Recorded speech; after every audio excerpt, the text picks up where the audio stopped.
And welcome to Prog Reviews. Topographic oceans, jump in, the water's lovely.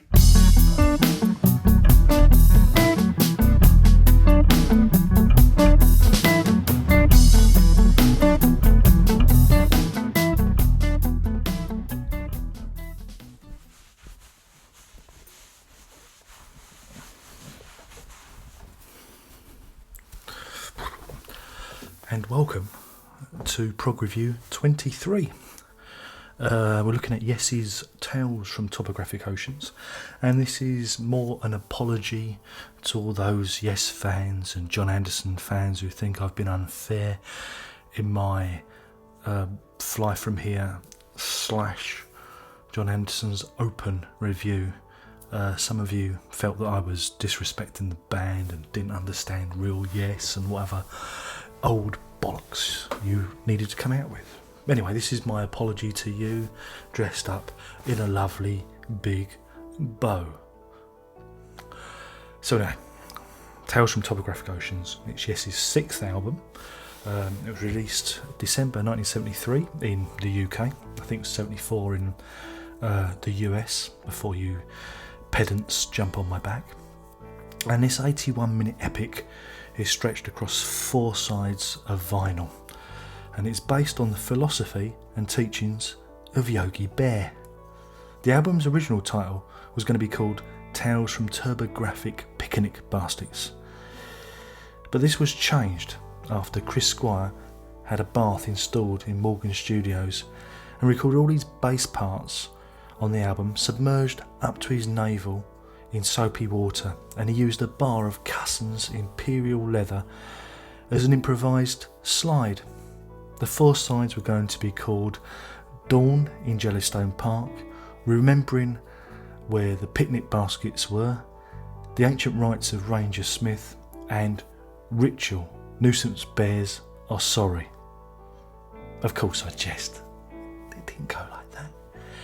The creative spark of the album came from when John Anderson read the autobiography of a yogi, a book which was introduced to him by Jamie Muir, the percussionist with King Crimson at the time, and is based on the work of Paramahansa Yogananda. Say that after a wine gum.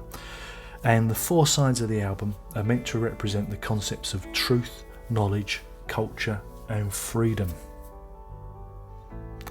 Don't you love Wikipedia? And yes, the band did decorate Morgan Studios.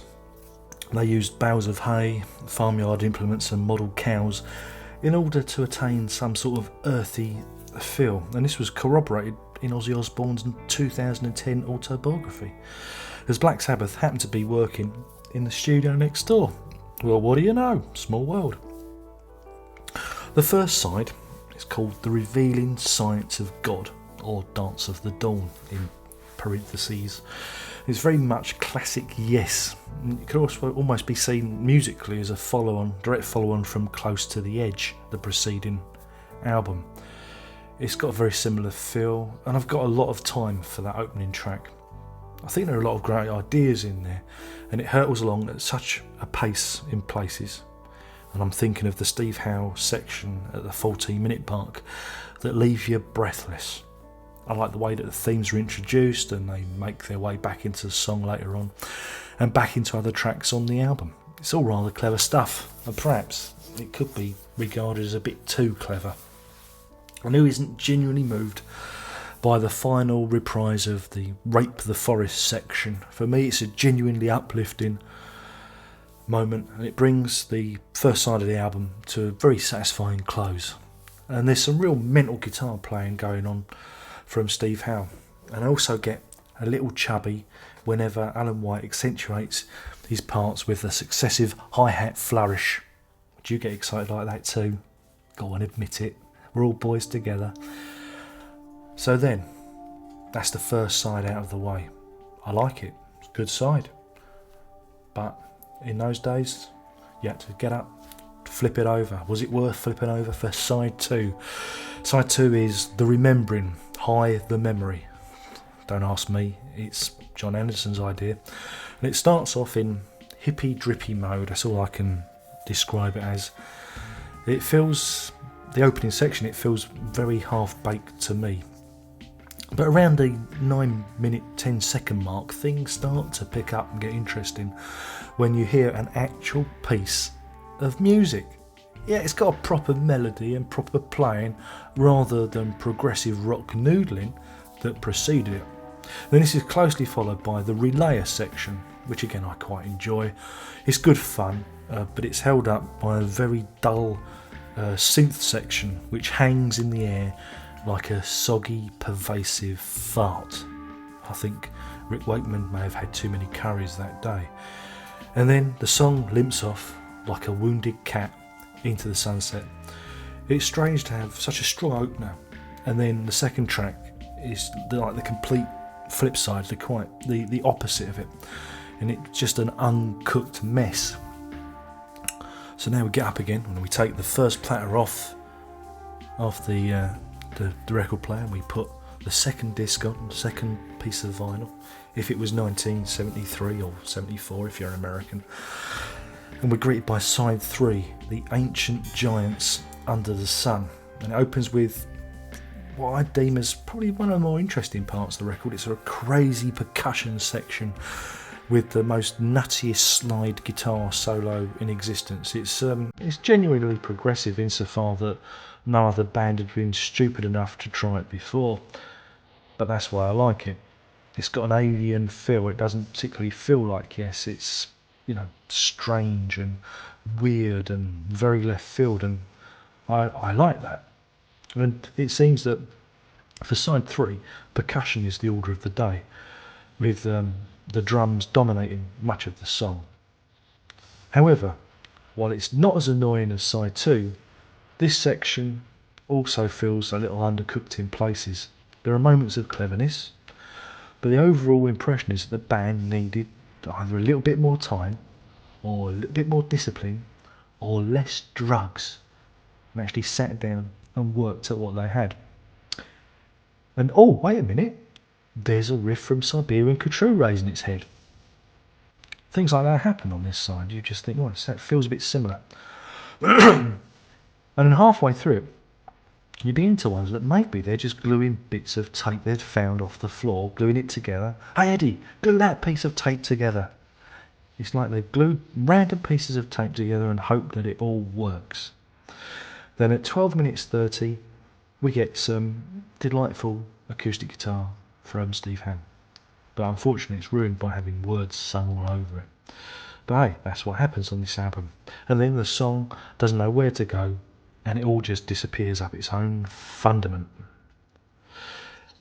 Then the final section, the final side of the record, and by this time you're probably either desperate for a toilet break or gasping for a cup of tea. That's what we do in England, we drink tea, you see. Now I've got a lot of time for Ritual, Nous sommes du soleil, hoi hoi hoi. And all the best elements and themes from the previous 3 tracks are name checked, and all the threads are drawn together to produce something wonderful. And we're back in classic, fantastic Yes territory. Thank fuck. So what's not to love about the song? You've got some great guitar playing. There's some memorable bass lines too. The bass is really bubbling along on this one. And there's even some epic mellotron from Rick Wakeman. And there's even catchy lyrics too. It's got the whole package. If it was a lady, you'd marry her. It all comes together in this final piece. In fact, the first 4 minutes of this section it's more like an overture, because there are so many themes and melodies thrown at you. It's just like a summation of what's come and what's gone, and that's what you get. There's a lot of repetition, a lot of familiarity with this section. And it's, in parts it's dizzying and intense and breathtaking in equal measure. And I like the way that everything that's gone before, that's preceded, is referenced again. And it's as if the album has been condensed. All the good bits, all the meaty bits, all the nourishing bits have been squeezed into a heady prog broth for your ears. It's got an acoustic bit that's similar to side 2. It's got a crazy percussion bit from side 3, and it's got the general epic grandness of side 1. I can't talk highly enough about this song. It's just it's perfect. It's perfectly formed in every way. And the last section, the Nous sommes du soleil, where it takes its title from, is exquisite. It gives me goosebumps every time I hear it. And I'm not joking there, it really is a perfect moment. And then there's the final explosive flourish before the album disappears back into the primeval sludge from whence it came. Whew, that was intense, wasn't it? You see, Tales from Topographic Ocean is a really strange record. There are moments of true brilliance and moments of mundane monotony. It's schizophrenic, it's good and it's bad. It gives you a hot wet kiss whilst kneeing you in the bollocks at the same time. It's crazy bananas, it really is. Now, when I first heard it, I bought my vinyl copy from the basement of a Camden second-hand record shop back in 1989, and the first thing that struck me is I really like sides 1 and 4. 1 and 4, that's it. That's all you need. If the album had been released as just 2 tracks 1 and 4, 40 minutes of excellent music, it would have been perfection, it would have been perfect. But saying that, I heard the 2003 remaster, which is really worth picking up, by the way. If you haven't got it, try and track it down, because it really does sound special. And it gave me the chance to re-evaluate the album again, and I listened to sides 2 and 3. But unfortunately, even if I'm generous, Topographic Oceans is an epic guff of progtastic puff when viewed as 4 sides of music. The weak parts unfortunately diminish the strong sections. So, it's a curiosity. I'm sure some of you will disagree. You'll probably say, "What are you talking about, you idiot?"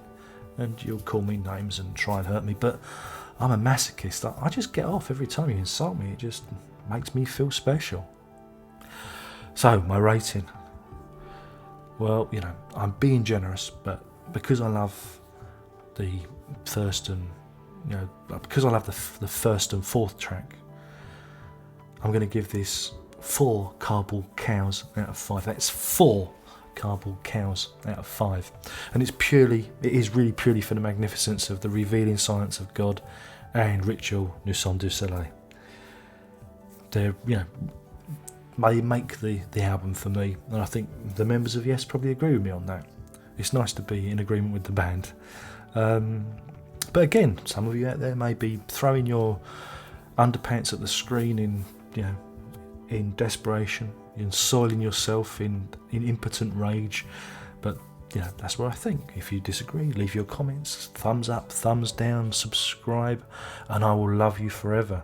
I mean, if you're a man, it's a brotherly love, that kind of thing. But if you're a lady, it's a sit on my face and tell me that you love me kind of love, just so we can distinguish. And that's that. My name's been Darren Locke, and you've been hiding in your sister's closet again, haven't you? And we've come to the end.